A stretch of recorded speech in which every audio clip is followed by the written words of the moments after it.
Hello and welcome back to another video by yours truly. If you're new, welcome. My name is Katlego. If you're a returning subscriber, welcome back to another video. I'm so sorry for changing up the intro. I think it's because I'm excited about having a mic. But anyway, the color is blue. My shirt is blue. Welcome back to an episode of environmental news. I have not done a segment like this since that one video when I was talking about the rhino. If you have not watched it and if you like some environmental tea, check out the video. Very, very interesting news. Like, one thing about me, ke rata ditaba. I like things, and I like things that don't involve me. So if you have gossip and the gossip doesn't involve you, that is the best gossip. So environmental news is basically about sharing all the hot goss that's going on either in South Africa or in the world, however, in the environment field, because with the channel, everything must align. You know, the other day I was vibing on the internet, as anyone does, and I came across this headline and I was like, hot gossip. I didn't know there was anything happening with the penguins. So I was like, let me share with my people, you know. So the story goes, former Environment Minister Barbara Creecy has been accused by two bird conservation groups of bowing to the pelagic fishing industry and taking its side in a dispute over the closure of fishing areas around critical African penguin breeding sites. I read the article on News 24 and I went into a frenzy. I did all the research. I read a paper concerning this because I was like, I need to serve you the tea while it's hot, you know.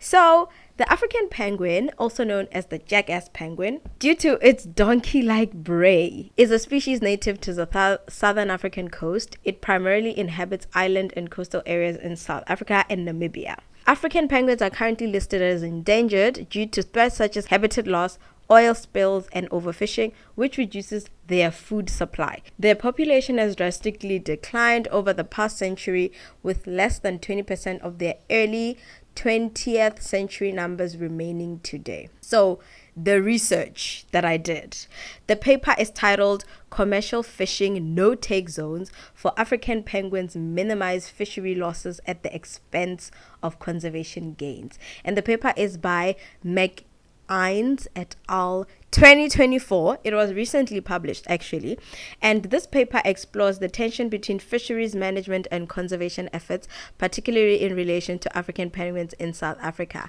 and it evaluates the effectiveness of these zones. So first and foremost, let's talk about what these zones are. Basically, no-take zones refer to the designated areas in the ocean where all forms of commercial fishing are prohibited, and particularly purseine fishing. Purseine is a large wall of netting and it's deployed around an entire area of a school of fish. So no take zones are areas where fishing is prohibited, particularly this type of fishing where you throw in a huge net around the school of fish, because again, you can catch things that you were not particularly looking for, therefore you're endangering other species. So according to the paper, African penguins are endangered with a population decline of 7.9% per year, and they're projected to go extinct by 2035, especially if none of the threats are looked into, if nothing is done. And the depletion of small pelagic fish such as sardines and anchovies, largely due to commercial purseine fishing like we talked about near penguin colonies, is a primary threat to the penguin population. The South African government has implemented no-take fishing zones around penguin breeding colonies to reduce competition for food between penguins and other fish. And this paper evaluates basically the effectiveness of these zones. So we have penguins, they're going extinct because they don't have food. They don't have food because of habitat loss, because of fishing. So the South African government has implemented no-take zones to say, guys, you fishing people, don't fish in this place, especially with your huge nets. Don't fish here, so that the penguins can survive. So this paper is evaluating, is this law, this policy of don't fish here, actually helping the penguins, yes or no? So key findings. 4 of the 6 current no-take zones protect less than 50% of penguins' core foraging areas, and only the zones around Dasen and Bird Islands effectively cover over 90% of these areas. Many of the current no-take zones offer little benefits to penguins but also result in minimal losses to the fisheries.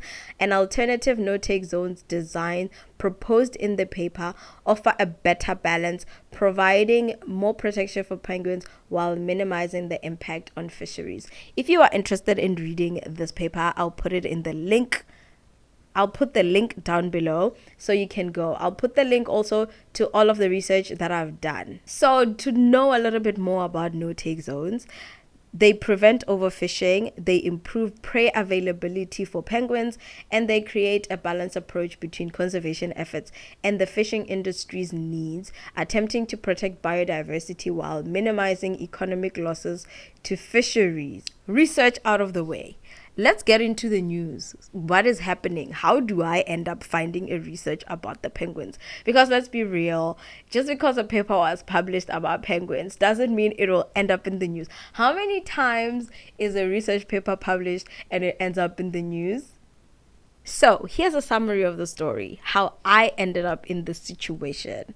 2 bird conservation groups are in a legal fight with the government as well as the fishing industry, and they want to close fishing sites near penguin breeding sites. They want to close off those fishing areas. They're like, the penguins live here, leave these areas alone, don't fish here.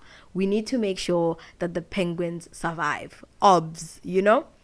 So here are our players. We have BirdLife SA as well as the Southern African Foundation for the Conservation of Coastal Birds. These are conservationists. We have DFFE, which is the government. We have Barbara Creasy, which is the former minister, who is now George. I don't know I'm so sorry. We have Creasy and George. Creasy is the previous minister. George is the current minister. We have 2 DFFE officials. DFFE is the Department of Forestry, Fisheries and the Environment. And we have, how do I refer to them? Industry. In industry, we have the SA Pelagic Fishing Industry Association and the Eastern Cape Pelagic Association. So those are our players. We have conservationists, we have government in the middle, and then we have industry on the other side. So the conservation groups argue that former Environment Minister Barbara Creasy didn't follow crucial recommendations from an expert panel or agree with all their suggestions. The new minister, Dion George, that's his name, is continuing in the stance. So he's following in whatever the decisions that Barbara did. He's following in those. He's like, we're staying on the course. And then conservation groups say the ministers are favoring the fishing industry and they're not doing enough to save the penguins.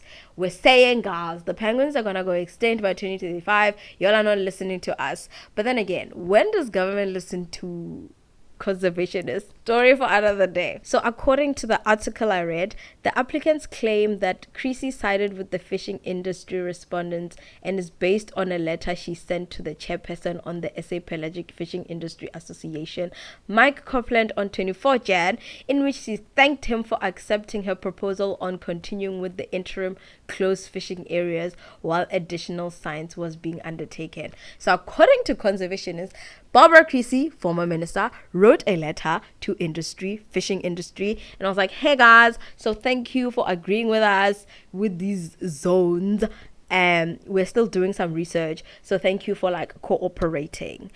The applicants argue that these existing interim closures are not biologically meaningful and that simply maintaining them for the next decade will not stop the penguins' current population trajectory of extinction in the wild by 2035. The author of the paper I just read states in his affidavit that the contents of Creasy's letter are particularly telling in respect to the minister bowing to industry. So Minister George, the new minister, wants to settle the dispute out of court, but his suggestion for a meeting without lawyers was rejected by both sides. So here comes the new minister. Remember, Barbara Creasy, the former minister, was like, okay, we're having no zones here, and here.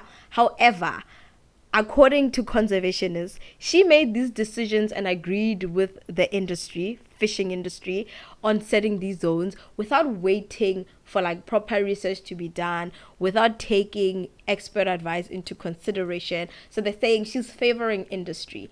And the new minister, because we voted recently, so you guys know we do have a new minister, right? So the new minister is like basically continuing with the decisions that were made. And they're saying, bruh, you just came in here, you need to listen to us. How are you still continuing with this when research shows that just making those no zones does not help anybody, does not help the penguins? So the minister is like, shucks, okay guys, can we meet? Can we talk about this? I don't want to go to court, because they want to take him to court. But both sides are like, nah. Because according to them, they're siding with industry. And now when he comes to conservationists, it's like, hey guys, can we have a meeting? Conservation is like, no. Fishing industry finds out that he went to conservationists, and he's like, and they're also like, okay, you went to them without talking to us, so we also don't want to meet with you. The fishing industry is upset that George talked to the conservation groups without including them. Science and politics is such a funny business, okay? And I noticed a lot of this when I was working in my previous internship. Just when you bring them together in one room, it's a mess. When you talk to one and then go talk to the other, they're like, why did you talk to her without talking to me first? Why did you, like... Anyway, moving on. So the fishing industry is angry because they're like, you're going behind our back. Are you changing your mind? Like, what's going on? Because according to them, these no-take fishing zones, if they're implemented and maintained, the fishing industry would lose around 190 million a year. That's what the Fishing Association is saying. They're saying, sharp, we agreed that we have these things until we have a way forward. It's like an interim thing. But then you going behind our back to talk to conservationists gives us a sense of, hey, y'all might be brewing something and it's gonna cost us money. Like, wagwan, what's going on? So basically, this case is set to go to court now in October, and the minister is still trying to find a way to like settle everything out of court, find a solution that everybody else can agree to. And yeah, I'm very interested to see how this goes, because like I said, I really want to know. I like things. I like knowing. So let's look at the statement made by the minister. Honestly, I read through it and I tried to summarize, but the thing about government statements, it's not easy to try and figure out what are they trying to say. They just use a lot of jargon. So let's read the previous minister's statement with regards to all the decisions made and all the things that they said they wanted to implement regarding the penguins and the fishing and the everything. So the summary of media statement made on the 4th of August 2023. The department has decided to implement fishing limitations around penguin colonies for at least 10 years, with a review after 6 years. Affected colonies include Dasan Island, Robben Island, Stony Point, Dyer Island, St. Croix Island, and Bird Island. If no alternative proposals are agreed upon, current interim fishing limitations will continue from January 15th, 2024 to the end of the 2033 fishing season. An expert review panel. This is the panel that conservationists claim the minister didn't really pay much attention to their suggestions. The panel was appointed to assess the science behind managing interactions between small pelagic fishery and African penguin conservation, and the decision follows extensive stakeholder consultations and scientific review. This is what the minister is saying that they did. The department will provide annual reports on the implementation of closures and other interventions in the Penguin Management Plan, and this decision marks a step towards an ecosystem approach to sustainable ocean management and dynamic marine spatial planning. So that's the T. The T is conservationists are not happy because it seems that the department is siding with the fishing industry by not taking into account that the no-fish zones they currently have don't really do anything. That's basically what they're saying. They're saying, sharp, y'all have these no zones. What are they called again? No take zones. Y'all have these no take zones. But according to our research, these no take zones don't really do much. And you continuing to go with them and saying we're going to maintain them and not taking into consideration our research means you're siding with industry, because let's say I'm saying this block of land, don't touch it. And research comes and says, this block of land is too small. You need to cover a bigger area. What does that mean? It means the fishing industry cannot touch that bigger area. So by them saying, no, we're just doing this small thing, to conservationists mean you're affairing with them, because you're saying, yeah, we cannot block too much area because then they won't be able to fish, type of thing. Anyway, tell me, what are your thoughts? What do you think about the story? I actually kind of want to follow the story because I want to know how far it's gonna go. I hope it's reported in media, because that's the only way I can find out. But every time I read like DFFE reports, I don't know where to look. And that's kind of why I have my platform to talk about these things, because in my opinion, environmental, it's not really accessible unless I see an article and it's like easy to read and it makes sense. Those reports don't really make much sense to somebody with no scientific background. So, conclusion, to end up the video, I would really like to know what you think about the story. What do you think this current minister should do? Because you have these two sides. How do you appease both of them? But to end the video, I'm just going to talk about the conservation recommendations according to the paper, as well as the implications for fisheries. So conservation recommendations, the paper concludes that the existing no-take zones are inadequate and recommends that they be replaced with zones proposed through the trade-off analysis, which better align with penguin foraging behavior. So the trade-off analysis thing that they talked about it in the paper. So again, if you want to read the paper, you can find it in the description box. And long-term, well-designed no-take zones are crucial to halt the rapid decline of African penguins, particularly during their breeding season when food scarcity is a critical issue.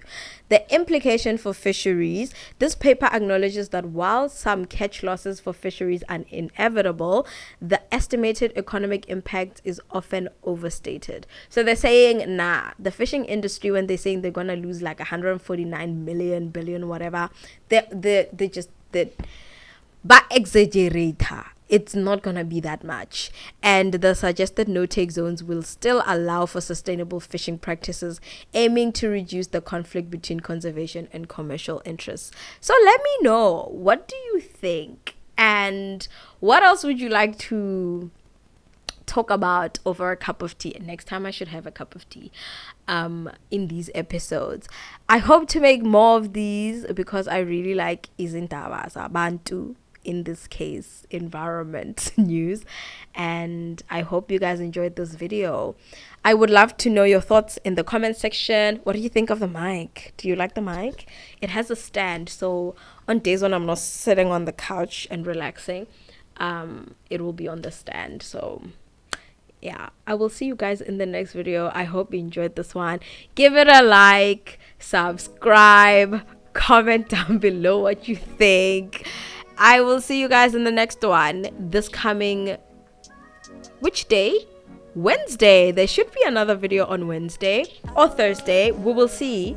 Keep your notification bell on so you can know when I post another one. I will see you soon. Bye.